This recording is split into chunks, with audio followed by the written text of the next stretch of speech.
Hello, Radhe Radhe.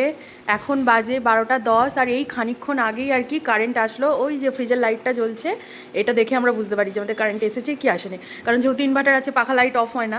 আর এখানে গোপুসোনাকে বাইরেই এনে বসিয়ে দিয়েছিলাম, যেহেতু কারেন্ট কখন আসবে জানতাম না, যদি না আসে ওর জন্য একটা জায়গাতেই পাখা চলছিল, ওর জন্য গোপুসোনাকে দোলনাতেই বসিয়েছিলাম। তো চলো দেখি রান্নাঘরে মা কী করছে। ভাই আজকে আবার এই যে এখানে দেখো থোড় দিয়ে গেছে। আর মা ঢ্যাঁড়সগুলো বোন দিয়েছে। আচ্ছা, ঢ্যাঁড়সগুলো আমার মাসি দিয়েছে, আমি মাসিকে বোন বলি। আর এখানে মা কি করছে দেখো, ওরে বাবা কি গন্ধ, কি গন্ধ।